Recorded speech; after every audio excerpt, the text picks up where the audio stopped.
Back to live show. 2019లో తెలంగాణలో అధికారమే లక్ష్యంగా పార్టీని బూత్ స్థాయి నుండి బలోపేతం చేయడానికి, పార్టీ రాష్ట్ర నాయకత్వానికి దిశానిర్దేశం చేయడానికి, ప్రభుత్వ వ్యతిరేక ప్రజా వ్యతిరేక అంశాలపై ఏ స్థాయిలో పోరాటం చేయాలి అనే ప్రతి చిన్న విషయాన్ని దగ్గరుండి సూచించడానికి అమిత్ షా తెలంగాణలో 3 రోజుల పర్యటనకు వచ్చారు. అయితే ఈ పర్యటన ఇంపాక్ట్ ఏ స్థాయిలో ఉంటుంది? ఖచ్చితంగా అధికారమే లక్ష్యం అని అమిత్ షా చెప్తున్నారు. మాతో జట్టు కడితే రాష్ట్ర సమగ్రాభివృద్ధిలో కేంద్రంలో కూడా మేమే అధికారంలో ఉంటాం, రాష్ట్రంలో కూడా మేమే అధికారంలోకి వస్తే తెలంగాణను సమగ్ర అభివృద్ధి చేస్తామని అమిత్ షా చెప్తున్నారు. దానికి రాష్ట్ర నాయకత్వం కూడా సిద్ధంగా ఉన్నామని ఒక భరోసా ఇచ్చినట్టుగా మనకి వాళ్ళ పత్రికల్లో కథనాలు వచ్చాయి. అయితే కాంగ్రెస్ పార్టీ అప్పుడే కాస్త కంగారులో పడిందా? తమ స్థానానికి గండిపడుతుందని కాంగ్రెస్ పార్టీ అనుకుంటోందా? బీజేపీతో రీప్లేస్ అవుతుందని ఏమన్నా ఆలోచిస్తోందా? ఈ అంశాలకు సంబంధించి నిన్న ఉత్తమ్ కుమార్ రెడ్డి చేసిన వ్యాఖ్యలు ఆ రకంగానే ఉన్నాయనుకోవాలి. అయితే ముఖ్యంగా ముఖ్యమంత్రి కేసీఆర్, టీఆర్ఎస్ కొంత ఆచితూచి స్పందించాలని పార్టీ శ్రేణులకి చెప్పారని చెప్పి కొన్ని పత్రికలు రాశాయి. అప్పుడే ఏమీ రియాక్ట్ అయ్యి మాట్లాడదు. 3 రోజుల తర్వాత ఏ రకంగా స్టాండ్ తీసుకోవాలో మాట్లాడదాం. ప్రస్తుతానికి కేంద్రంతో అంశాల వారీగా స్నేహం పాటిస్తున్నామని చెప్పినట్టుగా మరి రాశారు. ఏం జరిగే అవకాశం ఉందనేది వాళ్ళ లైవ్ షోలో మాట్లాడదాం. మనతో పాటు సిహెచ్ఎం కృష్ణారావు గారు, జగన్ క్రానికల్ బ్యూరో చీఫ్, ప్రముఖ విశ్లేషకులు జాయిన్ అవుతున్నారు. అలాగే టి రామ్మోహన్ రెడ్డి గారు, Parigi MLA, Congress party senior నాయకులు, జీవన్ రెడ్డి గారు, ఆర్మూర్ ఎమ్మెల్యే, టీఆర్ఎస్ ముఖ్య నాయకులు, ఉప్పల్ ఎమ్మెల్యే, బీజేపీ సీనియర్ నాయకులు ఎన్వీఎస్ఎస్ ప్రభాకర్ నల్గొండ నుంచి మనకి లైవ్ లో అందుబాటులోకి వచ్చారు. వారితో మాట్లాడే ముందు కృష్ణారావు గారితో విశ్లేషణ తీసుకుందాం. సార్, అమిత్ షా ఇంటింటి పర్యటన కానివ్వండి, సహపంక్తి భోజనాలు కానివ్వండి, బీజేపీ ప్రచార కిట్లు, రాష్ట్ర నాయకత్వానికి అధికారమే లక్ష్యంగా పనిచేయాలి దిశానిర్దేశం ఎంతవరకు ప్రత్యామ్నాయంగానో లేకపోతే అధికారానికి దగ్గరగానో తీసుకెళ్తాయి ఈ పర్యటనలు? ఇప్పుడు ఒకటేంటంటే ఇవాళ భారతీయ జనతా పార్టీ తెలంగాణలో ఉన్న పరిస్థితి ఏంటంటే ఒకప్పుడు వాళ్ళకి బాగానే 20% ఓటు దగ్గర కూడా వచ్చిన దాఖలాలు ఉన్నాయి. సరే, తర్వాత రాను క్షీణించింది. అది డిఫరెంట్ రీజన్స్. సరే, ఇప్పుడు కేంద్రంలో అధికారంలోకి వచ్చిన తర్వాత వాళ్ళు ప్రతి రాష్ట్రంలో కూడా ఒకటే దేశంలో నుంచి కాంగ్రెస్ పార్టీని విముక్తి చేయాలని కాంగ్రెస్ ముక్త భారత్ అని ఏదో ఒక స్లోగన్ పెట్టుకుని వాళ్ళు ఏదో పనిచేస్తున్నారు. ఇప్పుడు ఆయా పార్టీయే కాదు, ఇప్పుడు కాంగ్రెస్ పార్టీ కూడా ఈ దేశంలో భారతీయ జనతా పార్టీ ఉండకూడదు, అన్ని మనమే తీసుకోవాలని వీళ్ళ స్టాండ్ వీళ్ళది. టీఆర్ఎస్కి మనం తప్ప ఇంకోళ్ళు ఎవరు ఉండడానికి లేదు, ఇంకో 20 ఏళ్ళు 40 ఏళ్ళు వీలైనంత కాలం మనమే అధికారంలో ఉండాలని ఇవన్నీ ప్రతి పార్టీ ఆశించడంలో ఎటువంటి తప్పు లేదు. దానికోసం ప్రయత్నించడం కూడా ఎటువంటి మనం దాని లోపంగానో దాన్ని ఒక పొరపాటుగానో భావించక్కర్లేదు. అయితే భారతీయ జనతా పార్టీ ఉన్న పరిస్థితులు ఎలా ఉన్నాయంటే ఇవాళ ఉన్న అడ్వాంటేజ్ కాంగ్రెస్ పార్టీ ఆల్రెడీ ఏదో కొంత లోకలోకలు ఉన్నాయి, అది ఉన్నాయి, నాయకత్వం ఏముంది, అది ఉంది, ఇది ఉంది అని చెప్పి అదేదో పెద్ద పనికిరాదు అయిపోయింది దాని పరిస్థితి అనేది ఒక భావన వీళ్ళు క్రియేట్ చేశారు. Both TRS plus BJP. తెలుగుదేశందేమో నా మాత్ర సిస్టంగా అది తయారైంది. సో ఇక మనకొకరు మన ఏమంటారు, ఎవరైనా కేంద్రంలో పరిపాలిస్తున్నాం, బాగానే ఉంది, అన్ని చోట్ల మనకు విజయాలు సాధిస్తున్నాం, ఇక్కడ కూడా మనం విజయం సాధించాలి, దానికోసం బాగా కృషి చేయాలి అనే దానితో ఒక పట్టుదలతో వాళ్ళు ఉన్నారు. ఇంకోటి ఇవాళ వాళ్ళు ఏదో కొండకి వెంట్రుకి వేసినట్టుగా మొత్తం అధికారంకే వేస్తున్నాం అంటారు. మీరు రాకపోతే కనీసం 2వ స్థానంలోనే ఉంటారు, లేదా 3. ఏదో మొత్తానికి ఇప్పుడు ప్రయత్న లోపం లేకుండా ప్రతి కార్యకర్తని బూత్ కమిటీలని అదని వేయడం, ప్రతి నాయకుడు ఆ పార్టీలో కేంద్ర అధ్యక్షుడు అయినటువంటి అమిత్ షాతో మొదలు పెట్టుకుని చిన్న కింద స్థాయిలో వరకు కూడా వాళ్ళు ప్రతి గ్రామంలో ఉండడం, ఇంటింటికి తిరగడం, ఇక మేము చేసేది ఇది, మీరు మాకు సహకరించండి, ఓటేయండి అని ఇప్పుడు ఆల్మోస్ట్ 2 ఏళ్ల ముందరే ఇది మొదలు పెట్టారు. అంటే ఇది ఇవాళ మొదలు పెట్టేశారు కాబట్టి వెంటనే అయిపోతుంది, రిజల్ట్ వెంటనే రాదు. అమిత్ షా గారు నిన్న 2 రకాల తెరాటిపల్లిలో మాట్లాడింది ఒకలా ఉంది, మళ్ళీ నల్గొండలో పార్టీ కార్యకర్తలు సీనియర్ నాయకులు మేధావులు కాదు, మళ్ళీ మేధావులది కాకుండా మళ్ళీ రాష్ట్ర కార్యవర్గం ప్రభాకర్ గారు కూడా ఉన్నారు. అందులో రాష్ట్ర కార్యవర్గ సమావేశం ఒకటి జరిగినప్పుడు అందులో కొన్ని మాటలు మాట్లాడారు.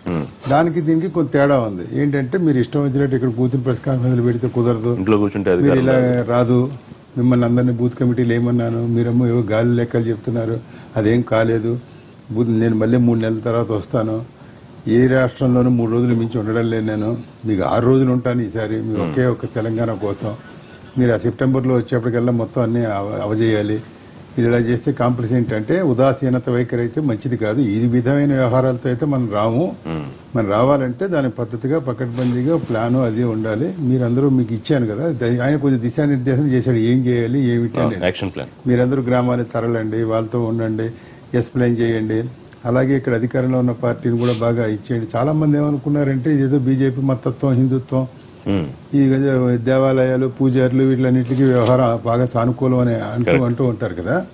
అయితే ఆయన అన్నది ఏంటంటే ప్రభుత్వ కళ్యాణం నుంచి డబ్బులు తీసుకొచ్చి కేసీఆర్ గారు తన మొక్కులు చెల్లించుకున్నాడు, దాన్ని మీరెందుకు నిలదీలే, అదేదో దేవుడి అకౌంట్ మందే కదా అనుకుని ఉంటారు మీరు. అదేం కాదు, ప్రభుత్వ ధనాన్ని ఏ విధంగా ఖర్చు చేయాలి, అది ఏ రకమైన సద్వినియోగం కాకపోతే ప్రశ్నించాల్సిన బాధ్యత మీ మీద ఉంది. అలాగే డిఫెక్షన్లు జరుగుతున్నాయి, మీరు అసలు ఎక్కడ మీరు గలం ఎత్తుతున్నారు, ఎక్కడ ఎడ్యుకేషన్లు చేస్తున్నారు, ఎక్సెప్ట్ ద 12% రిజర్వేషన్లకు ముస్లింలకు ఇచ్చిన దాని మీద తప్ప అని ఆయన వీళ్ళని వాయించే కార్యక్రమం వీళ్ళు.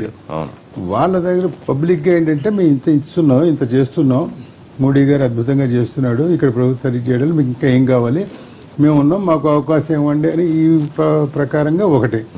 సో అమిత్ షా గారిది మనం ఎలా తీసుకోవాలంటే ఒక ప్రతిపక్షంలో, ఇక్కడ ఉన్న ప్రతిపక్షంలో ఉన్న ఒక పార్టీగా, జాతీయ స్థాయిలో అధికారంలో ఉన్న పార్టీగా ఆయన అటు ఇటుగా కొంచెం అటు మాది బాగుంది, ఇక్కడ బాగోలేదు, ఇవి సెర్చ్ చేసుకోండి, మీరు బాగా చేయండి అనేది ఆయన దాన్ని ఏం తప్పట్టడానికి లేదు. ఆయన మరీ నేరుగా అయితే విమర్శించలేదు కొన్ని వ్యవహారాలు. గతంలో పర్యటనలో కొంత పెద్ద స్థాయిలో ఉన్నాయి, వరంగల్ మీటింగ్ లో అయింది. అంటే ఈ మధ్య ఏంటంటే వినిపిస్తున్నది, ఇటు కేసీఆర్ గారు కూడా తెరాస పార్టీ కూడా బీజేపీని టార్గెట్ చేయలే. వాళ్ళు ఏంటంటే ఏదో మనకి సెంటర్ తో సరిగ్గా ఉంటాం, ఇప్పుడు రాష్ట్ర విభజన చట్టంలో ఉన్నటువంటి లోపాలన్నింటిలో ఎక్సెప్ట్ హైకోర్టు వ్యవహారం తప్పుతాయి, హైకోర్టు విభజన కూడా అది కోర్టు పరిధిలో ఉంది, అది తీర్పు కూడా వాళ్ళు ఇచ్చారు కదా, వాళ్ళు ఇలా అక్కడ ఆంధ్రప్రదేశ్ లో పెడితేనే అప్పుడే అమలు అవుతుంది, అప్పటిదాకా చేయడానికి లేదని. మిగతా అంశాలన్నింటిలో వాళ్ళకి బాగానే నడిపిస్తున్నారు అయోధ్య వ్యవహారం. అందులో ప్రధానమంత్రి గారితో కేసీఆర్ గారి మీటింగ్ అవ్వడం, గంటన్నర సేపు మాట్లాడడం గతంలో, ఆ తర్వాత కొన్ని అంశాలు అవ్వడం, ఈయన డిమానిటైజేషన్ సపోర్ట్ చేసిన ఏకైక నాన్ బీజేపీ ముఖ్యమంత్రి కేసీఆర్ గారు.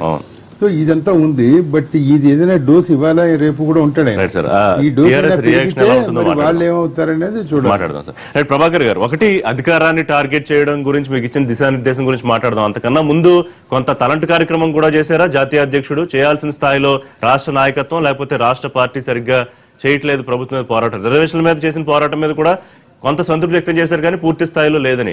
ఇక డిఫెక్షన్స్ కానివ్వండి, లేకపోతే వారు చెప్పిన ఆభరణాల వ్యవహారంలో కానీ, సో చేయాల్సిన స్థాయిలో పనిచేయట్లేదు అని మీరు కూడా ఒప్పుకున్నారు ఆయన దగ్గర? ఆ రకంగా కాదు వారు చెప్పింది. ఇప్పుడు ముస్లిం రిజర్వేషన్లు మతం ఆధారంగా మన ఈ రాష్ట్ర ప్రభుత్వం ప్రవేశపెట్టింది, దాని మీద ఇంతవరకు ఏమేం కార్యక్రమాలు జరిగినాయని చెప్పని అడిగారు. అడిగినటువంటి విషయాలపైన వివరణ ఇచ్చారు.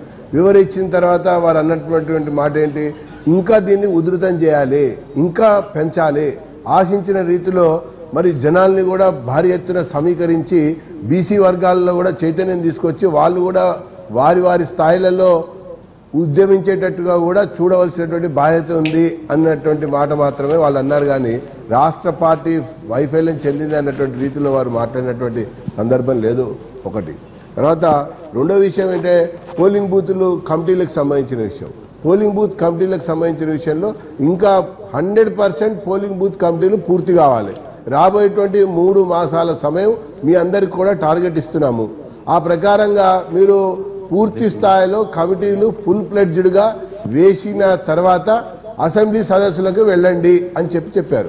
అంటే రాష్ట్ర పదాధికారులు కూర్చున్నప్పుడు పని అప్పగింత అనేది ఉంటుంది, గతంలో చేసిన కార్యక్రమాన్ని సమీక్షించుకోవడం ఉంటుంది, ఇంకా ఏ స్థాయిలో ఉధృతంగా ముందుకు పోవాలన్నటువంటి విషయంలో ప్రతిసారి కూడా వచ్చినటువంటి ముఖ్య అతిథి మరి దిశానిర్దేశం చేయటం ఆనవాయితీగా ఉన్నటువంటి ఒక అంశం. అయితే ఈసారి ప్రత్యేకంగా జాతీయ అధ్యక్షుడే పాల్గొన్నారు కాబట్టి ప్రతిదీ కూడా మైక్రో లెవెల్లో వారు పరిశీలించారు, వారు మాతో కలిసి ఆలోచించారు. కార్యాచరణ మీరే చెప్పండి, ఎన్ని రోజుల్లో దీన్ని ముందుకు తీసుకుపోదాం, మీరే చెప్పండి, ఎన్ని రోజుల్లో మీరు దీన్ని పూర్తి చేస్తారు, మీరే చెప్పండి, ఎప్పటి నుంచి సదస్సులు మరి ప్రారంభిస్తారు అనేటువంటి విషయంలో వారే మా చేత విషయాలు కూడా అన్ని చెప్పించి మాతో కలిసి ఆలోచించి కార్యాచరణ రూపొందించడం అనేది చాలా విశేషంగా జరిగినటువంటి ఒక అంశంగా దీన్ని మనం భావించాలి. రైట్. జగన్ రెడ్డి గారు, ముఖ్యంగా కేంద్ర పథకాలు అమలు చేయడంలో రాష్ట్రం తీవ్ర స్థాయిలో వైఫల్యం చెందింది, లేదా కేంద్ర పథకాలను కూడా రాష్ట్ర పథకాలుగా చెప్పుకునే ప్రయత్నం చేయడం, అలాగే ఇచ్చిన హామీలు అమలు చేయకపోవడం, ఈ అంశాల మీద ఇవాళ నుంచి బీజేపీ రాష్ట్ర స్థాయి మొత్తం అటు రాష్ట్ర నాయకుడి దగ్గర నుంచి కింది స్థాయి కార్యకర్త వరకు పనిచేసి 2019లో అధికారం బీజేపీ కట్టబెట్టాలి, ఇది అమిత్ షా చెప్పింది. మీరు ఎట్లా చూస్తున్నారు? దేశంలో ఎక్కడ లేని విధంగా ఈ రాష్ట్రంలో ప్రతిపక్ష పార్టీలు అన్ని కలిసి మా మీద ప్రతినిత్యం బురద వెళ్ళడానికి ప్రయత్నం చేస్తూ ఉంది. బీజేపీ కాదండి, కాంగ్రెస్, బీజేపీ, టీడీపీ అందరు కలిసికట్టుగా కలిసి ఉద్యమం చేస్తూ ఉన్నారు రాష్ట్రంలో. మేమేమంటున్నాం, దేశంలో ఎక్కడ లేని విధంగా పథకాలు అమల్లో ఉన్నాయని చెప్పి గౌరవ దేశ ప్రధాని బీజేపీకి సంబంధించిన ప్రధానమంత్రి మోడీ గారే చాలా విషయాల్లో చెప్తా ఉన్నారు. తెలంగాణ స్టేట్ నంబర్ 1 గా ఉంది, ఇక్కడ జరుగుతున్న అమలు పథకాలను చూసి నేర్చుకోవాలని చెప్పి కూడా కొన్ని సందర్భాల్లో చెప్పిన సంఘటనలు చూస్తా ఉన్నాం. మేమేమంటున్నాం, అసలు కొన్ని పథకాలకు కేంద్ర బృందాలు కూడా వచ్చి పరిశీలన చేసే రిషి గారు, బీజేపీ పాలిత రాష్ట్రాలు ఉన్నాయి సార్, 16 రాష్ట్రాలు ఉన్నాయి, కాంగ్రెస్ పాలిత రాష్ట్రాలు ఉన్నాయి. ఇక్కడ జరుగుతున్నటువంటి పథకాలు ఏ ఒక్క రాష్ట్రంలో ఎక్కడైనా జరుగుతా ఉన్నాయా? అది మిషన్ భగీరథ కావచ్చు, మిషన్ కాకతీయ కావచ్చు, మేజర్ ఇరిగేషన్ కావచ్చు, ప్రభుత్వ సంక్షేమ పథకాలు కావచ్చు. ఈ రాష్ట్రంలో దాదాపుగా 40 లక్షల మందికి 1000 రూపాయలకు వృద్ధాప్య పింఛన్లు వృద్ధులకు వికలాంగులకు ఇస్తా ఉన్నాం. ఏ రాష్ట్రంలోనూ ఇంత పెద్ద ఎత్తున ప్రజా సంక్షేమ పథకాల్లో భాగంగా 1000 రూపాయల పింఛన్లు అమల్లో ఉన్నాయా? బీజేపీ పాలిత రాష్ట్రాల్లో 16 రాష్ట్రాలు ఇవాళ అధికారంలో ఉన్నాయి కదా సార్. ఎక్కడైనా విద్యుత్ ఈ విధంగా సప్లై చేస్తా ఉందా ఏ రాష్ట్రంలో? నిన్నగాక మొన్న వాళ్ళు అధికారంలోకి వచ్చేసినటువంటి ఉత్తరప్రదేశ్లో 14 గంటల కరెంటు కోత ఉంది. ఇవాళ రైతులకు నిరవధికంగా 9 గంటలు ఉదయం పూట ఇస్తా ఉన్నాం, రానున్న రోజుల్లో 24 గంటలు కరెంటు ఇస్తామని చెప్తా ఉన్నాం.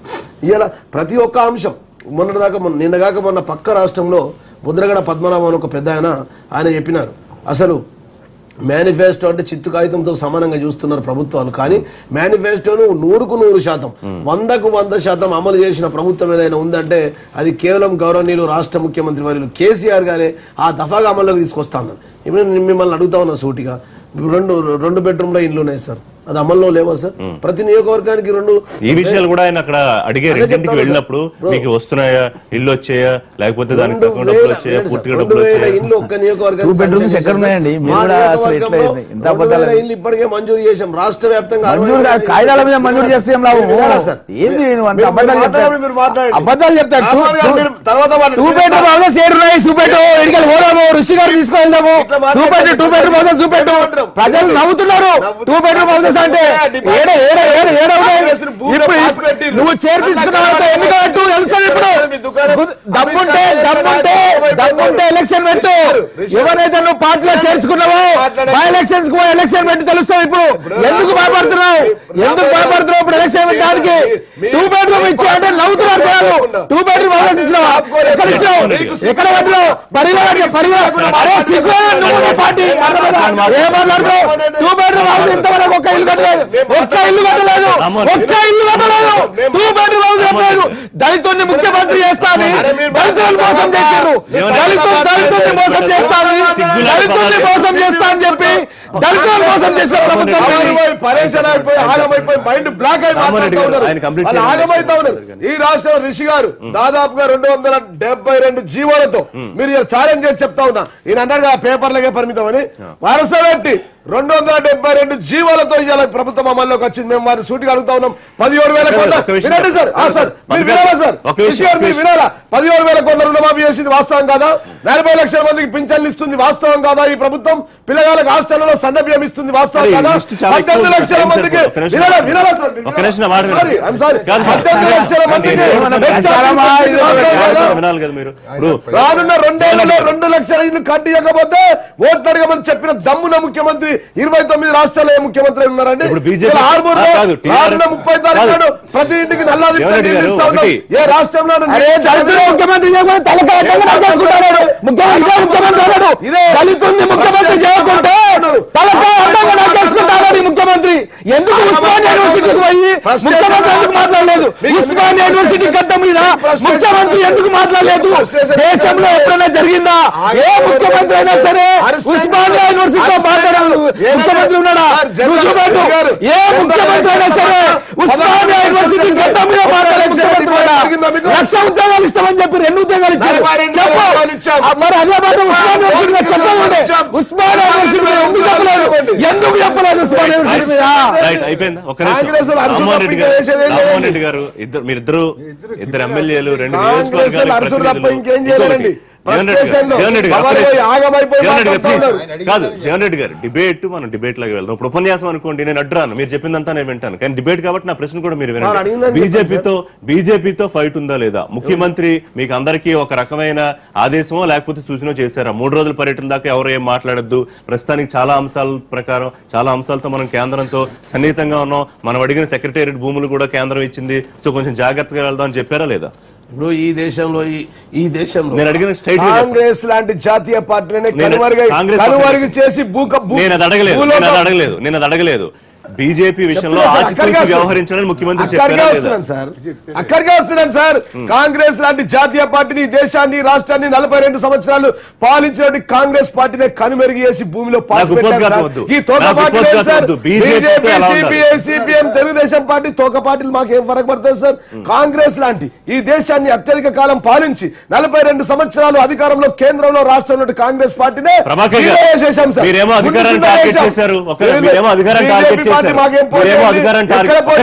వాళ్ళకి అభ్యర్థులు ఉన్నారా?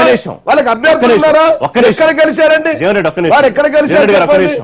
ప్రభాకర్ గారు, మీరు ఏకంగా అధికారాన్ని టార్గెట్ చేస్తే మిమ్మల్ని తోక పార్టీగా తీసిపడేసింది టీఆర్ఎస్. ఇప్పుడు ఏదో మాట్లాడాలి కాబట్టి జీవన్ రెడ్డి గారు మాట్లాడుతున్నటువంటి మాటలు ఏంటంటే, ఆయన మాటల్లో ఏమన్నా అర్థం ఉందా అసలు? ఈ రాష్ట్రంలో కేంద్ర ప్రభుత్వం అందిస్తున్నటువంటి నిధులు తప్పించి ఈ రాష్ట్రం ద్వారా జరుగుతున్నటువంటి పని చెప్పమని చెప్పండి.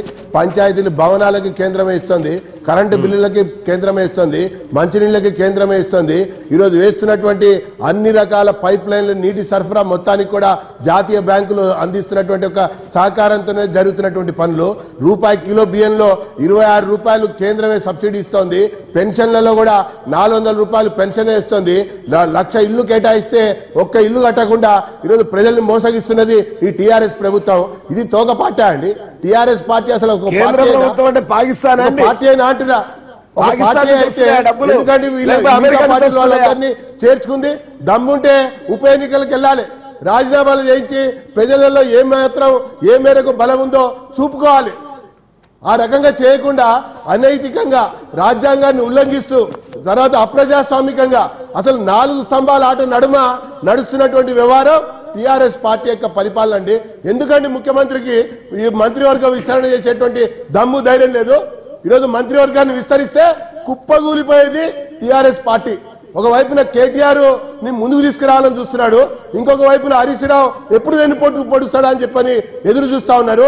టీఆర్ఎస్ లో ఈరోజు కాంగ్రెస్ గ్రూప్ ఒకటి, టీడీపీ గ్రూప్ ఒకటి, ఒరిజినల్ టీఆర్ఎస్ గ్రూప్ ఒకటి, వైఎస్ఆర్సీపీ గ్రూప్ ఒకటి, 4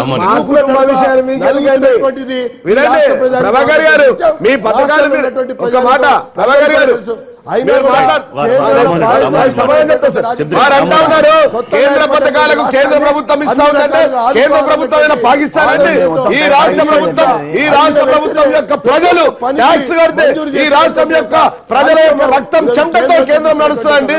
ఈ రాష్ట్ర ప్రభుత్వం ఒక్క నెల కనుక ట్యాక్స్ కట్టకపోతే కేంద్రం కేంద్ర ప్రభుత్వం యొక్క బాధ్యత. ఇది ఫెడరల్ వ్యవస్థ, కేంద్రం కాబట్టి రాష్ట్రాలకు కేంద్రమే ఇవ్వాలి. ఈ రాష్ట్రంలో ట్యాక్సులు కట్టట్లేదా? ఎందుకు కేంద్రం ఇస్తుంది? కేంద్రం ఇవ్వకపోతే కేంద్రం మెడలు వచ్చి తీసుకొచ్చాం. రాష్ట్రంలో తెలంగాణ రాష్ట్రాన్ని ఇవ్వకపోతే కాంగ్రెస్ మెడలు వచ్చి తెలంగాణ రాష్ట్రాన్ని తీసుకొచ్చాం. మీరు పథకాలలో డబ్బులు ఇవ్వకపోతే కేంద్రం యొక్క మెడలు వచ్చి గల్లీ నుంచి ఢిల్లీ దాకా ఉద్యమం చేసి డబ్బులు తీసుకొస్తాం. ప్రభాకర్ గారు మీరేం మాట్లాడతారండి? కేంద్రం ఇస్తుంది. ప్రభాకర్ గారు ఒక నిమిషం సార్. ప్రభాకర్ గారు 1 second, I'll come back to you. Rammohan Reddy గారు, అమిత్ షా పర్యటనతో కాంగ్రెస్ లో నిజంగానే సరే వారన్న ఫ్రస్ట్రేషన్ నేను అనట్లేదు, కానీ కొంత కంగారు లేకపోతే కొంత అలజోడ ఏమైనా రేగిందా? అందుకే రజాకార్ల ప్రస్తావన లేకపోతే మత విద్వేషాలు రెచ్చగొడుతున్నారనే వాయిస్ పార్టీ చీఫ్ తీసుకున్నారు. కాంగ్రెస్ పార్టీ అనేది ఒక జీవనది లాంటిదండి. ఎన్నో పార్టీలు వస్తుంటాయి, ఎన్నో పార్టీలు పోతుంటాయి. ఆఫ్టర్ ఆల్ ఒక 2 ఎంపీ సీట్లు తెలుసుకున్న బీజేపీ పార్టీ ఈరోజు కేంద్రంలో ప్రభుత్వాన్ని ఏర్పాటు చేసింది. మేము మెయిన్ ప్రతిపక్ష పార్టీగా ఉన్నాం, మాకేముంది, మాకు ఎట్లాంటి ఇబ్బంది లేదు. ఇప్పుడు 72,000 కోట్ల రూపాయలు దేశవ్యాప్తంగా రుణమాఫీ చేసినాం కాంగ్రెస్ పార్టీ పరంగా. మోడీ గారు ఎన్నికలకు ముందు ప్రచార సభల్లో చాలా చెప్పడం జరిగింది. పేదవాడి ఖాతాలో నల్లధనాన్ని తీసుకొచ్చి 15 లక్షల రూపాయలు జమ చేస్తామన్న మాట చెప్పారు. చాలా మంది దేశవ్యాప్తంగా ఎందుకు బీజేపీ ఓటేసిందంటే మోడీ గారు ప్రధానమంత్రి అయిన తర్వాత 15 లక్షల రూపాయలు ప్రతి పేదవాడి ఖాతాలో జన్ధన్ ఖాతాలో వస్తాయని ఆశించేసారు. కానీ ఇక్కడ జరిగింది ఏంది? ఎవరికైనా ఒక్కడికైనా 15 లక్షల రూపాయలు వచ్చినాయా? అదేవిధంగా మన జీవన్ రెడ్డి గారు ఇంతగా మాట్లాడుతున్న 2 bedroom నా కాన్స్టిట్యూన్సీ లో ఫౌండేషన్ వేసి 1.5 year దళితుని ముఖ్యమంత్రి చేస్తాన ముఖ్యమంత్రి అసలు దళితుని ముఖ్యమంత్రి చేయలేదు. టీఆర్ఎస్ గురించి మాట్లాడదు కానీ అది ప్రభుత్వంలో ఉంది, విమర్శించవచ్చు. అయితే బీజేపీ ఇవాళ కాంగ్రెస్ ని సైడ్ లైన్ చేసి టీఆర్ఎస్ కి ప్రత్యామ్నాయంగా ముందు వచ్చి బరిలోకి తర్వాత అధికారాన్ని టార్గెట్ చేస్తామని అమిత్ షా చాలా స్పష్టంగా చెప్తున్నారు. So what about Congress? అదే చెప్తున్నాను, కాంగ్రెస్ పార్టీ నిబద్ధతకు ఇచ్చిన మాటను కట్టుబడే పార్టీ. 72,000 కోట్ల రూపాయలు దేశవ్యాప్తంగా అది సన్నకారు రైతులు గానీ, చిన్నకారు రైతులు గానీ, లాంగ్ టర్మ్ లోన్స్ గానీ, షార్ట్ టర్మ్ లోన్స్ గానీ వేవ్ చేసిన ఘనచరిత్ర కాంగ్రెస్ పార్టీ. బీజేపీ పార్టీ మేము అధికారంలో కాంగ్రెస్ పార్టీ అధికారంలో ఉన్నప్పుడు చేసినాం. వీళ్ళేం చెప్పినారు ఎన్నికల సభ లోపల? మోడీ గారు మేము అధికారంలోకి వచ్చిన తర్వాత 15 లక్షల రూపాయలు నల్లధనాన్ని తీసుకొస్తామన్నారు. వాళ్ళు నల్లధనాన్ని తీసుకురావడం లేదు, మేము రుణమాఫీ చేసినాం. వాళ్ళు గమనిస్తారు కదా, ప్రజలంతా కూడా గమనించేయండి. వీళ్ళు నల్లధనాన్ని తీసుకొచ్చి మనకి ఇస్తామని చెప్పన్నారు, ఇవ్వలేదు. కాంగ్రెస్ పార్టీ రుణాల మాఫీ చేసింది. గాంధీజీ దేశానికి కాంగ్రెస్ పార్టీ అవసరం లేదన్నారు. ఇదే విషయం అమిత్ షా ఇక్కడ పర్యటనలో చెప్పారు.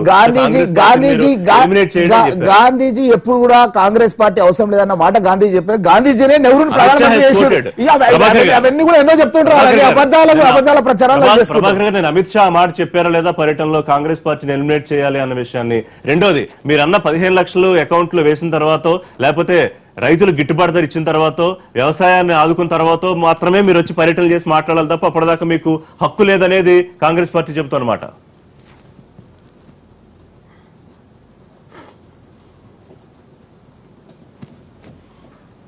ప్రభాకర్ గారు నేను ఒక మాట చెప్తాను. చిన్న బ్రేక్ తీసుకుందాం. బ్రేక్ ప్రభాకర్ గారు ఒక బ్రేక్ తర్వాత మీతో మాట్లాడతా. వాయిస్ ప్రభాకర్ గారు ఒక బ్రేక్ తర్వాత మీ దగ్గరికి వస్తా. లైవ్ షోలో షార్ట్ బ్రేక్.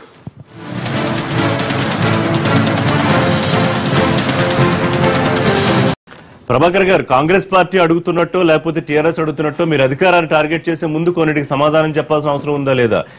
మోదీ హయాంలో వ్యవసాయానికి సంక్షోభం రావడం, లేకపోతే కనీస మద్దతు ధర గిట్టుబాటు ధర కల్పించలేకపోవడమో, మీరు ప్రామిస్ చేసిన నల్లధనాన్ని తీసుకొచ్చి అకౌంట్ లో 15 లక్షలు వేయకపోవడమో, దీనికి సమాధానం చెప్పి అప్పుడు మిమ్మల్ని తిరగమని అడుగుతున్నారు. ఏమండి, డిజిటలైజేషన్ ప్రారంభం చేసిన తర్వాత, డిమానిటైజేషన్ తీసుకొచ్చిన తర్వాత కేంద్ర ప్రభుత్వం ద్వారా దేశవ్యాప్తంగా అమలు జరుగుతున్నటువంటి వివిధ సంక్షేమ పథకాల్లో 40,000 కోట్ల రూపాయల్ని కేవలం బ్యాంక్ అకౌంట్ల ద్వారా ఆదా చేసుకోవడం జరిగింది. అంతవరకు మిస్యూజ్ జరుగుతూ వచ్చింది, దాన్ని ఆదా చేశారు. First point. Second point, demonetisation సందర్భంలో సమయంలో ఈ భారతదేశంలో ఇప్పటి వరకు దోచుకున్న వాళ్ళు, దాచుకున్న వాళ్ళు, అనేక కుంభకోణాల్లో కూరుకుపోయినటువంటి రాజకీయ పార్టీలు, వ్యక్తులు మాత్రమే దాన్ని వ్యతిరేకిస్తూ వచ్చారు. అయితే ఆ రకంగా వ్యతిరేకిస్తూ వచ్చినటువంటి వ్యక్తుల పట్ల ప్రజలు ఏ రకంగా చీదరించుకున్నారనేది ఆ సమయంలో జరిగినటువంటి ఎన్నికల యొక్క ఫలితాలు చాలా స్పష్టంగా తెలియజేసినాయి. అందుకనే డిమానిటైజేషన్ ని నితీష్ కుమార్ గారు వ్యతిరేకించాలా, బిజు పట్నాయక్ గారు వ్యతిరేకించాలా, మన ముఖ్యమంత్రి కేసీఆర్ గారు కూడా వ్యతిరేకించాలా. వీళ్ళకి వాస్తవాలు తెలుసు కాబట్టి వీళ్ళు వ్యతిరేకించలేదు. ఎందుకు తప్పడడుగు వేయాలన్నటువంటి ఒక ఆలోచనతో కామ్ గా ఉన్నటువంటి మాట కూడా వాస్తవమే. ఈరోజు ఎల్ఈడి లైట్లకు సంబంధించి దేశవ్యాప్తంగా తీసుకొచ్చి మొత్తం భారతదేశంలోనే విద్యుదీకరణ విషయంలో పెద్ద ఎత్తున పారదర్శకంగా తీసుకొచ్చి ఎంతో పెద్ద మొత్తంలో కాపాడుకున్నటువంటి ఒక ప్రజాధనాన్ని కూడా నేను ఈ సందర్భంగా మనవి చేస్తున్నా. తర్వాత ఇంకోటి, ఇది కంటిన్యూస్ ప్రాసెస్ అని చెప్పారు. ఈరోజు నల్లధనాన్ని వెలికితీయటం, భారతదేశం లోపల ఉన్నటువంటి నల్లధనాన్ని వెలికితీయటం, భారతదేశం వెలుపల ఉన్నటువంటి నల్లధనాన్ని వెలికితీయటం, దీంట్లో సుప్రీంకోర్టే చాలా స్పష్టంగా చెప్పింది. కేంద్ర ప్రభుత్వం అడుగులు వేస్తా ఉందో ఈ అడుగుల యొక్క ఫలితాలు దేశ ప్రజానికానికి అందబోతున్నట్టుగా అనిపిస్తున్నాయి అని చెప్పని సుప్రీంకోర్టు ఫుల్ సందర్భంగా మనం చేస్తున్నాం. గిట్టుబాటు ధర విషయంలో రాష్ట్రం యొక్క బాధ్యత ఉంది, కేంద్రం యొక్క బాధ్యత ఉంది. ఈరోజు మిర్చికి సంబంధించినటువంటి విషయం, పత్తికి సంబంధించినటువంటి విషయం, కందికి సంబంధించినటువంటి విషయంలో విస్తీర్ణం పెరిగినప్పుడు, దిగుబడి పెరుగుతుందన్నప్పుడు ముందు చూపు కొరవడింది ఈ రాష్ట్ర ప్రభుత్వానికి. ఎప్పుడైతే కేంద్రం దృష్టికి మా దత్తాత్రేయ గారు, వెంకయ్యనాయుడు గారు, మరి నిర్మలా సీతారామన్ గారు తీసుకువెళ్లారో తీసుకువెళ్ళంగానే స్పందించి అదనంగా ధరను పెంచడమే కాకుండా బోనస్ కూడా ఇచ్చేటువంటి విధంగా ఇన్పుట్ విషయంలో కూడా ప్రకటన చేసినటువంటి విషయం అర్థమవుతున్నటువంటి విషయం అని చెప్పని రాష్ట్ర ప్రభుత్వ వైఫల్యాల్ని కేంద్ర ప్రభుత్వం మీదకి నెట్టిపారేయాలని చూస్తే ప్రజలు సహించరు. తర్వాత కాంగ్రెస్ పార్టీకి అసలు విలువల గురించి కానీ మన నీతి రీతి గురించి కానీ తర్వాత పాలన గురించి కానీ మాట్లాడేటువంటి అధికారం పోయింది. చివరి ఆశగా వాళ్ళు ఏదో తెలంగాణలో కొంత ప్రయత్నాలు చేస్తున్నట్టు కనబడతా ఉంది. ఈ ఆశలు కూడా అడి ఆశలు అయితే కాంగ్రెస్ ముక్త్ భారత్ ని ఈ దేశంలో భారతీయ జనతా పార్టీ తీసుకురావాలని చెప్పారు. కాంగ్రెస్ పార్టీ ఈ రాష్ట్రంలో సోనియా గాంధీ గారు తెలంగాణ రాష్ట్రాన్ని ఇవ్వడం జరిగింది. తెలంగాణ రాష్ట్రం ఇచ్చిన తర్వాత ఆంధ్రప్రదేశ్ పునర్విభజన చట్టం ప్రకారము కొన్ని అంశాలు ప్రస్తావించడం జరిగింది. బయ్యారం ఉక్కు కర్మాగారం గాని, వరంగల్లో వ్యాగన్ ఫ్యాక్టరీ గాని, తెలంగాణకు హైకోర్టు రావాల్సిన అవసరం ఉంది. ఇవన్నీ కూడా బీజేపీ నాయకుల పైన వాళ్ళ పైన బాధ్యత లేదా? ఇవన్నీ తీసుకురావాల్సిన బాధ్యత వాళ్ళ పైన లేదా? గత ఎన్నికల సభలో వాళ్ళు ఏమేం చెప్పినారు? గత ఎన్నికల సభలో వాళ్ళు ఏమేం చెప్పినారు?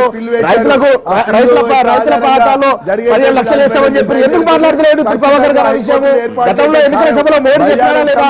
మీరు ఎంత చెప్పాలో సరే దానికి సమాధానం చెప్పలేదు. డిస్టలైజేషన్ చేయవద్దంటున్నావు. నువ్వు ఇస్తాన్న మాటలు, ఎన్నికల ముందు చెప్పిన మాటలు, నీ మేనిఫెస్టో చెప్పిన మాటలు ఎందుకు అమలు చేయడం లేదు? అదే విధంగా కేసీఆర్ ఒక రూమ్ కడితే మేము ఒక రూమ్ కడతామని చెప్పి వెంకయ్య నాయుడు గారు చెప్పినారు. 2 బెడ్రూమ్ పథకానికి మా ఒక రూమ్ ఉందని చెప్పినాడు.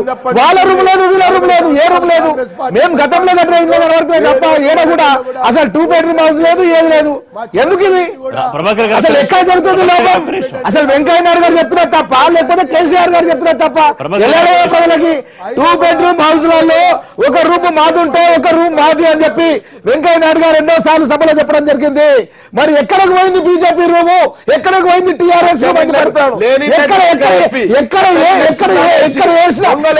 వేసిన బునాల్లో ఉన్నాయి. ఏ ఊరికి వెళ్ళినా సరే ఇంద్రమ్మ ఇల్లు కనబడతాయి, ఇంద్రమ్మ కాలనీలు కనబడతాయి.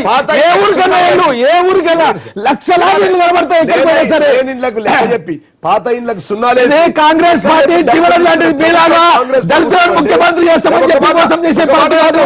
1,00,000 ఉద్యోగాలు ఇస్తామని చెప్పి ఉద్యోగాలు పార్టీ కాదు. కాంగ్రెస్ పార్టీ అంటే మాటకు కట్టుబడి ఉండే పార్టీ. ఈ రోజు తెలంగాణ వచ్చిందంటే కేవలం సోనియా గాంధీ గారి దేవరని తెలంగాణ వచ్చింది. కేవలం సోనియా గాంధీ గారు.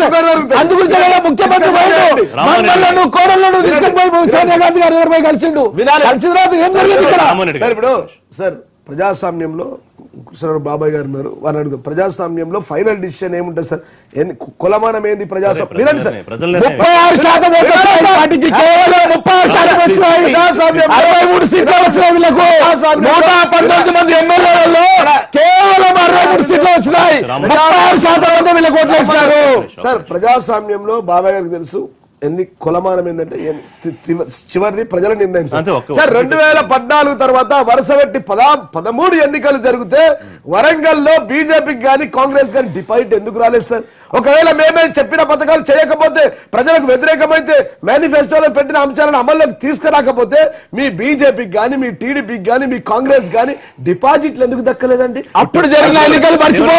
అది ఎన్నికలు ఇప్పుడు పెట్టు, దమ్ముంటే ఇప్పుడు ఎన్నికలు పెట్టు, ఇప్పుడు పెట్టు దమ్ముంటే. అప్పుడు ఎన్నికలు అయినాయి, ఆ ఎన్నికలు అయిపోయాయి. అది ఎన్నికలు జరగకుండా వచ్చిన ఎన్నికలు. ప్రభుత్వం ఏర్పాటు కాగానే అధికారాన్ని అడ్డం పెట్టుకొని జరిగిన ఎన్నికలు. అధికారాన్ని అడ్డం పెట్టుకొని డమ్ముకు పని చేసినాం.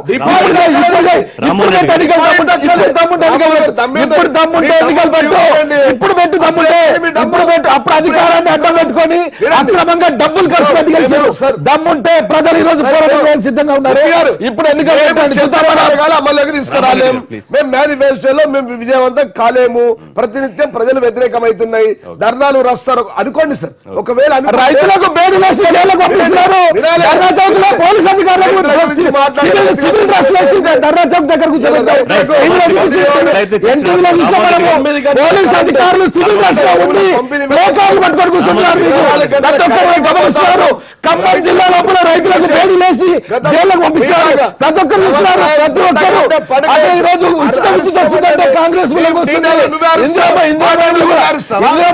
వాళ్ళు ఇచ్చినారని కట్టలేని చెప్పి నవ్వుతారు. 2 బెడ్రూమ్ మాట్లాడారు నవ్వుతున్నారు 2 బై 2 మాట్లాడారు What is this? Please wait. ఇప్పుడు Please wait. మాట్లాడినప్పుడు వాళ్ళే మాట్లాడారు, నేను మాట్లాడాను, ఆయన టిఆర్ఎస్ కి ప్రధాన ప్రత్యర్థి బీజేపీ కాంగ్రెస్. మేమంటాం అసలు ఈ రాష్ట్రంలో టిఆర్ఎస్ పార్టీకి ప్రత్యర్థులే లేరు. Right. మీరు చూస్తా ఉన్నారు కదా సార్, యావత్ దేశంలో 29 రాష్ట్రాల్లో ఎక్కడ లేని విధంగా ప్రతిపక్షాలంతా ఏకమైతే ఉన్నారు సార్. ప్రతిపక్షాలు మేము అడుగుతా ఉన్నాం, రేపటి రోజున మీరు అందరు కలిసి ఒకే బీఫామ్ మీద పోటీ చేస్తారా? ఇలా ఉద్యమం చేస్తా ఉన్నారు అందరు కలిసి. ఇప్పుడు బీజేపీ నాయకులు చెప్తున్నారు, మురళీధర్ రావు కానివ్వండి, లేకపోతే కేంద్ర స్థాయిలో ఉన్న నాయకులు, మంత్రులు కూడా మాతో టచ్ లో ఉన్నారు. టీఆర్ఎస్ లో కొంతమంది మంత్రులు, అలాగే కాంగ్రెస్ లో చాలా మంది నాయకులు మాతో టచ్ లో ఉన్నారు. సమయాన్ని బట్టి వాళ్ళంతా బీజేపీకి వస్తారు, మొత్తం అన్ని స్థానాల్లో మేము పోటీ చేస్తాం. ఇది చెప్తోంది కేవలం బూస్టింగ్ అవడానిక? నిజంగా అటువంటి పరిస్థితి ఉందా? నిజంగానే ప్రభుత్వంలో కానీ అధికార పార్టీలో కానీ అసంతృప్తులు బీజేపీ వైపు మళ్ళీ అవకాశం ఉంటుందా? నేను మొన్న ఒక ప్రకటన చూశాను, చెరుకు సుధాకర్ గారని తెలంగాణ ఇంటి పార్టీ ఏదో పెట్టాడు. ఇంటి పార్టీ ఇంకా పెడతాడు 2వ తారీఖు. మాతో కూడా టీఆర్ఎస్ మంత్రులు కూడా వచ్చి జాయిన్ అవుతున్నారని చెప్పాడు ఆయన. ఓకే. సో ఆ మంత్రులందరూ ఇటు కొందరు అటు కొందరు, ఇటు కాంగ్రెస్ కూడా వస్తారేమో మరి. అంటే మొత్తం కేబినెట్ అంతా ఖాళీ అయిపోయినట్టుగా లెక్క ఉంది. బట్ మనం చూస్తే తెలుస్తుంది కదా ఎవరు వెళ్తారు ఏం కథ అని. ఒకటి, అమిత్ షా గారు వచ్చే ముందు, పర్యటనకు ముందు పత్రికల్లో వాటిల్లో, పత్రికలు అంటే ఇప్పుడు నాలాంటి వాడు కూడా వెళ్ళిన వాళ్ళని అడుగుతాడు ఏమంటే ఏమైంది, ఏమనుకుంటున్నారు, ఊహించి ఆశించి ఏవో ఇన్ఫర్మేషన్ ఉంటే రాస్తారు. అందులో భాగంగా ఏంటంటే మాస్గా ఎక్స్పోడెస్. ఇప్పుడు బీదర్ ఎంపీ ఒక ఆయన ఉన్నాడు, ఆయనేమో సునీత లక్ష్మారెడ్డి గారి ఇంటికి వెళ్ళి నువ్వు వచ్చేయాలి అది ఇది అని అన్నాడని వాళ్ళే చెప్పారు. పిసిసి ప్రెసిడెంట్ గారు ఉత్తమ్ కుమార్ రెడ్డి గారు అఫీషియల్ గా చెప్పాడు. సో వీళ్ళందరి మీద వలలు వేసారు, ఈ వలలో పెట్టలు పడడం, వెంటనే చేర్చేసుకోవడం అది ఇదని. మళ్ళీ నిన్న ఇంకో కథనం ఏంటంటే ఇప్పుడేమి పెట్టలు గిట్టలు కేటు దానికి విడిగా కార్యక్రమం ఉంటుంది, ముందు అంతా మీరు ఇచ్చేసుకోండి,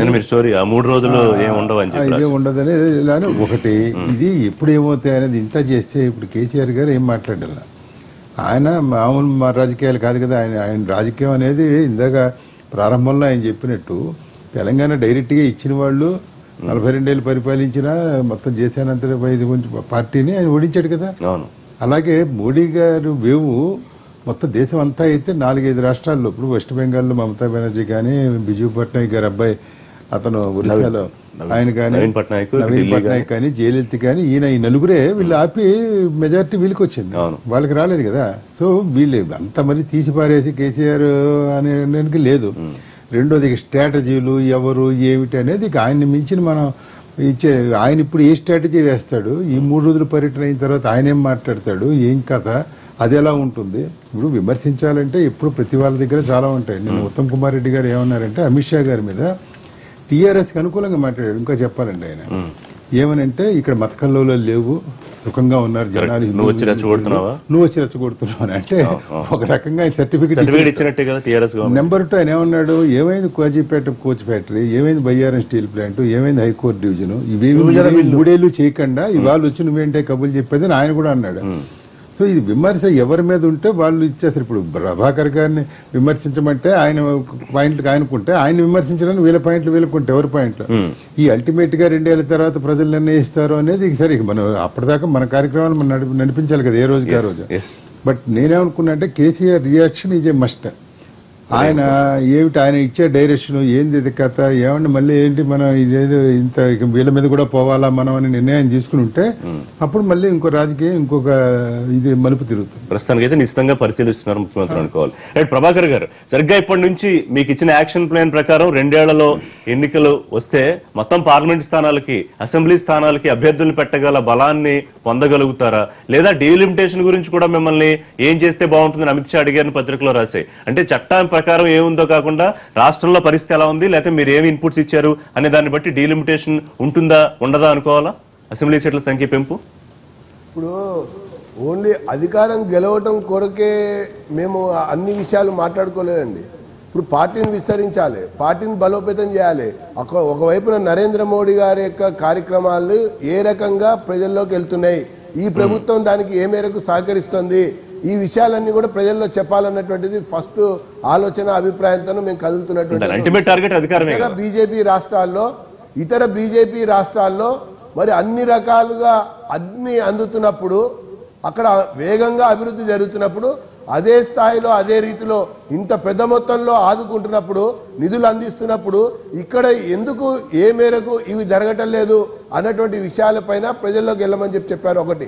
తర్వాత రెండోది, ఒక రాజకీయ పార్టీగా అన్ని చోట్ల కూడా పోటీ చేయాలి, అన్ని చోట్ల కూడా గెలవాలి అన్నటువంటి ఒక సంకల్పాన్ని కూడా తీసుకుని ముందుకెళ్లాలన్నటువంటి దిశానిర్దేశం కూడా చేశారు. అంటే ఒకటి ఇక్కడ ముఖ్యమంత్రి ప్రధానమంత్రి భేటీలు, ప్రధానమంత్రి రాష్ట్ర ప్రభుత్వ సంక్షేమ కార్యక్రమాల్లో లేకపోతే కేంద్ర బృందాలు వచ్చి ఇక్కడ పరిశీలించి భేషం చెప్పడము. సో పరిస్థితి అలా ఉన్నప్పుడు మీకేమో పోరాడండి, మీరు ఇంకా బలంగా పోరాటం చేయండి అని చెప్తే ఎక్కడ కుదురుతుంది పొంతన రెండింటికి? మీరు అసలు పూర్తి స్థాయిలో డిఫర్ అయ్యి ఒక ప్రత్యర్థి పార్టీగా ముందు చూడగలిగే పరిస్థితి రావాలి కదా. ఇప్పుడు ఋషి గారు ఒక రాష్ట్ర ముఖ్యమంత్రి ఆ రాష్ట్ర అవసరాల కొరకు కొన్ని నిధులు కోరినప్పుడు బాధ్యతాయుతమైనటువంటి ప్రధానమంత్రి ఆ నిధుల్ని విడుదల చేస్తారు. మొన్న ఉదాహరణకే ఉప్పల్ నుంచి నారపల్లి వరకు 950 కోట్ల రూపాయల్ని నితిన్ గడ్కరీ గారు రిక్వెస్ట్ చేస్తే ఇచ్చేశాడు, ఆయన నిధులు కేటాయించారు. ఈరోజు ఆ రకంగా కేంద్రం పూర్తిగా కూడా ఉదారంగా ఉంది. రాష్ట్రాన్ని ఆదుకోవడంలో కానీ అభివృద్ధి చేయడంలో కానీ సహకరించడంలో కానీ ఈ విషయాలపైన ఈ ప్రభుత్వం ఏ మేరకు చిత్తశుద్ధితోన ఆ నిధులు దారి మళ్లించకుండా ఆ పేదలకు అందుతున్నాయి. చూడాలి, ప్రజల్ని అప్రమత్తం చేయాలి, తెలియజెప్పాలి, ఎక్కడన్నా జరగకపోతే వాటికి వ్యతిరేకంగా ఉద్యమించాలి అని చెప్పినటువంటి మాట వాస్తవమే. అన్ని సీట్లు కూడా పోటీ చేయాలి అన్నటువంటి చెప్పిన మాట నగ్న సత్యం. ఆంధ్రప్రదేశ్ తెలంగాణ విభజన చట్టంలో అనేటువంటిది ఉంది, సంబంధిత శాఖలు చూసుకుంటాయని చెప్పారు వారు. ప్రభాకర్ గారు, రాష్ట్రంలో మీరు బలపడ్డాన్ని బట్టి ఉంటుందా, చట్ట ప్రకారం ఉంటుందా? చెప్పారు చట్ట ప్రకారంగానే జరగవలసినవన్నీ కూడా ఈ 6 నెలల్లో 2 రాష్ట్రాలకు సంబంధించినటువంటివి అన్ని కూడా పూర్తవుతాయి. మీరు మీ పరంగా మీరు ముందుకెళ్ళండి అని మాత్రం వారు చాలా స్పష్టంగా పేర్కొన్నటువంటి విషయం. ఇంకొక అన్నిటికంటే మేజర్ విషయం ఏంటంటే దేశవ్యాప్తంగా కాంగ్రెస్ ఖాళీ అవుతోంది, ఖతం అవుతోంది. ఆ గ్యాప్ ని మొత్తం కూడా మీరు ఫిలప్ చేసి మీరు పెరిగి పెద్దగా అయ్యి ఇక్కడ ఉన్నటువంటి ప్రజల యొక్క విశ్వాసాన్ని చూరగొనటంలో పనిచేయాలి. విస్తార యోజన కింద భారతదేశం వ్యవసాయ ఆధారిత కార్యకర్తల్ని ఫుల్ టైమర్లుగా మార్చండి అని చెప్పని కోరారు. పొలిటికల్ మాట్లాడండి. ఒక క్లియర్ స్ట్రాటజీతో క్లియర్ యాక్షన్ ప్లాన్ తో అమిత్ షా సిద్ధంగా చేస్తున్నట్టు తెలుస్తోంది. దాదాపుగా మోడీ షా ద్వయం తెలంగాణ మీద చాలా క్లియర్ గా ఫోకస్ చేస్తున్నట్టు తెలుస్తోంది. సో కేసీఆర్ ఏ స్ట్రాటజీతో ఎదుర్కొంటారు బీజేపీని? మాకు స్ట్రాటజీలు ఏమున్నాయి? ప్రజలకు చెప్పినటువంటి మేనిఫెస్టోలో 100% ప్రజలకు ఏదైతే మేము ఎన్నికల ముందు మేము హామీలు ఇచ్చామో వాటన్నింటి అమల్లోకి తీసుకొస్తాం. తెలంగాణ ఉద్యమం జరుగుతున్న సమయంలో నీళ్లు నిధులు నియామకాలు అని ట్యాగ్ లైన్ తో ముందరికి వెళ్ళాం. ఇవాళ అదే ట్యాగ్ లైన్ ముందరికి తీసుకెళ్లి మేము ప్రజలతో వెళ్తా ఉన్నాం. మేమేమంటామంటే మేము గతంలో కేంద్రంలో కాంగ్రెస్ పార్టీ ఉండే, గతంలో కూడా కేంద్రంలో ఉండే, ఇప్పుడు కూడా కేంద్రంలో బీజేపీ పార్టీ ఉంది సార్. ఈ భారతదేశం వ్యవసాయ ఆధారిత ప్రాంతం సార్. రైతుల కోసం మద్దతు ధర సార్, వరికి గాని పసుపుకి గాని మిర్చికి గాని గడిచిన స్వాతంత్రం వచ్చినప్పటి నుంచి ఈ రాష్ట్రంలో పంటలు పండుతున్నాయి కదా సార్. మద్దతు ధర ప్రకటించాల్సిన బాధ్యత కేంద్రంది కాదా సార్? కేంద్ర ప్రభుత్వం ఎందుకు ప్రకటించలేకపోతుంది సార్? రైతులను ఆదుకోవడానికి వారిచ్చిన పథకాలు ఒక్కటి చెప్పండి సార్. ఈ రాష్ట్ర ప్రభుత్వం 17,000 కోట్ల రుణమాఫీతో, మేజర్ ఇరిగేషన్ తో, మిషన్ కాకతీయ ద్వారా చెరువులు బావియడంతో పాటు రైతులకు ఉచిత ఎరువుల పంపిణీ చేస్తా ఉన్నాం సార్. ఇది వ్యవసాయ ఆధారిత ప్రాంతాలు సార్. ఈ రాష్ట్రం కూడా 70% ప్రజలు వ్యవసాయానికి ఆధారపడరు. కొంతమంది మంత్రులు టీఆర్ఎస్ లో ఉద్యమం నుంచి జెండా మోసిన వాళ్ళకి పదవులు రాని వాళ్ళు, నామినేటెడ్ పదవులు ఇదిగో ఇస్తాం రేపిస్తాం అని చెప్పి రాని వాళ్ళు, ఈ అసంతృప్తి బ్యాచ్ అంతా కూడా బీజేపీకి వెళ్ళడానికి సిద్ధంగా ఉంది. సరే, ఇప్పుడు మీరు చూస్తా ఉన్న రాష్ట్రంలో సకల జనులు అన్ని పార్టీలు కలిసి మా పార్టీలో కొన్ని పార్టీలు, తెలుగుదేశం పార్టీ లాంటి పార్టీలు మెర్జర్ అయిపోయినాయి సార్. 100%. ఇవాళ అసలు ఆ పార్టీలో ఎవరున్నారు సార్? కాంగ్రెస్ లాంటి జాతీయ పార్టీలో 10-12 మంది ఎమ్మెల్యేలు తప్ప ఇంకెవరు లేరు సార్. అభ్యర్థులతో సహా వారు పార్టీలో ఎందుకు చేరిపారు? గతంలో తెలంగాణ ఉద్యమంలో పాల్గొనలేదు. కనీసం తెలంగాణ బంగారు తెలంగాణ నిర్మాణంలోనైనా భాగస్వామ్యులైతే ప్రజలు మమ్మల్ని క్షమిస్తారు. రానున్న రోజుల్లోనైనా ఎమ్మెల్యేలు కావచ్చు, ప్రజలకు సేవ చేయొచ్చు అన్న ఉద్దేశంతో పార్టీ యావత్ పార్టీల నుంచి అయిపోయినాయి. ఒక్క మాట మిమ్మల్ని అడుగుతా ఉన్నారు సార్, జాతీయ పార్టీ కాంగ్రెస్ కావచ్చు, జాతీయ పార్టీ టీడీపీ నుంచి ఒక్క వ్యక్తి ఎవరైనా బీజేపీలో చేరారా సార్? ఇవాళ 63 మంది ఎమ్మెల్యేలు మేము ఉన్నామని వారే చెప్పారు కదా. ఇవాళ దాదాపుగా 30 మంది పైసలకు ఎమ్మెల్యేలు ప్రజలు పంపిస్తా ఉన్నారు. ప్రజలు పార్టీలో గతంలో తెలంగాణ ఉద్యమంలో మీరు పాల్గొనలేదు, ఆ పాపం మీకు వల్లాలంటే, ఆ పాపం నుంచి మీరు తప్పించుకోవాలంటే బంగారు తెలంగాణ నిర్మాణంలో భాగస్వాములు కండి అని చెప్పారు. మేమంటాం ఇంత జాతీయ పార్టీ కేంద్రంలో అధికారంలో ఉంది సార్. మీరు ఎన్నికల తెలంగాణ రాకుండా ముందు ఏదైతే విభజన చట్టం బిల్లులో ఉన్న అంశాలు ఒక్కటైనా ఆంధ్రప్రదేశ్ లో కానీ తెలంగాణ రాష్ట్రంలో అమలు చేశారా? రైతుల గురించి ఏనాడైనా పట్టించుకున్నారా? 3 పథకాలు సార్. జన్ ధన్ యోజన పథకం ద్వారా ఎవరి బ్యాంక్ అకౌంట్లు వారు తెరిచారు. మీరు చేసి దాంతో ఉద్ధరించింది ఏంటండి? స్వచ్ఛ భారత్. ప్రజలు ఓట్లేసి గెలిపించినందుకు ప్రజల చేతిలో చీపురు కట్టలు పెట్టారు. దాంతో మీరు సాధించింది ఏంటండి ఈ దేశంలో? మేము ఇలా 272 జీవోల ద్వారా 108 స్కీములు ఇప్పటికీ అమల్లోకి వచ్చినాయి. ఒక్క స్కీమ్ చెప్పండి సార్ మీరు.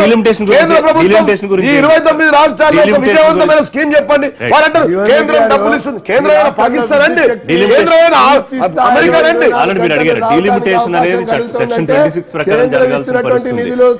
బీజేపీ బలంగా ఉంటే డీలిమిటేషన్ జరుగుతుంది, లేకపోతే అదే పరిస్థితుందా?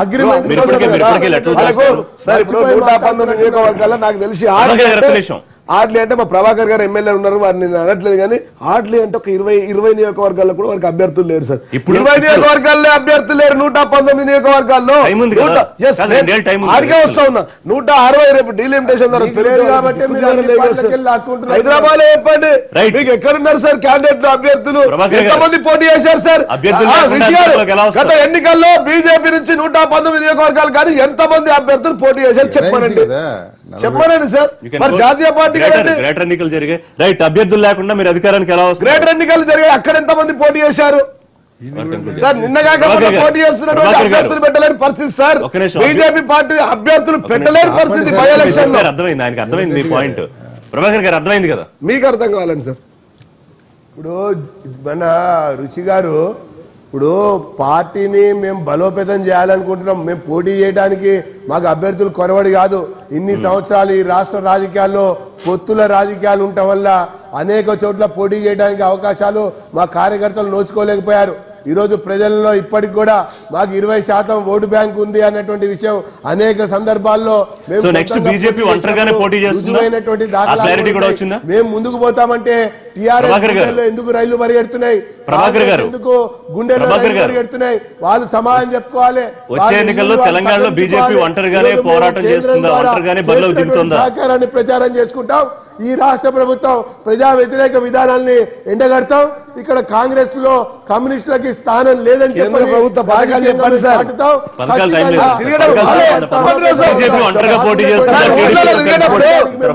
బీజేపీ కిట్టారు కదా, మీరు ఇచ్చిన పథకాలు 3 చెప్పండి. 3 పథకాలు చెప్పండి. 300 పథకాలు చెప్తాను. ప్రభాకర్ గారు, బీజేపీ ఒంటరి పోరేనా వచ్చే ఎన్నికల్లో? రెడ్డి గారు, మీరు తెలియపోతే ఊరుకోండి. గ్రామీణ నిర్బంధ ఉపాధి హామీ పథకం కేంద్రం ఇచ్చింది కదా. నేను అడిగింది ప్రభాకర్ గారు, టైం లేదు. కేంద్రం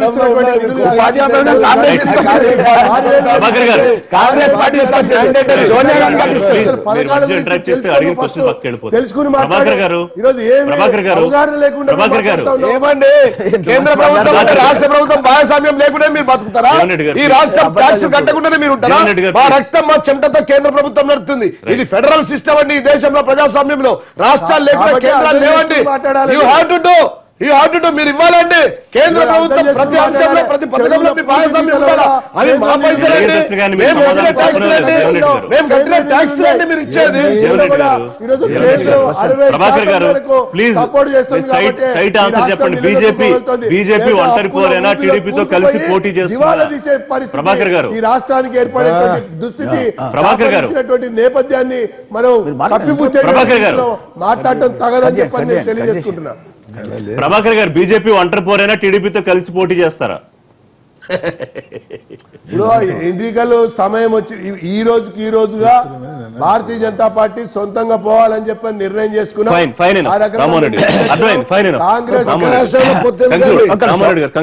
ఒకటి ఫస్ట్ ఆఫ్ ఆల్ ఏంటంటే జాతీయ గ్రామీణ ఉపాధి పథకం అనేది సోనియా గాంధీ గారి నేతృత్వంలో కాంగ్రెస్ పార్టీ తీసుకొచ్చింది. కాంగ్రెస్ పొలిటికల్ స్ట్రాటజీ చెప్తున్నాను. గతంలో 2014 ఎన్నికల్లో పుష్పలీల గారు వికారాబాద్ నుంచి బీజేపీ నుంచి పోటీ చేసినారు.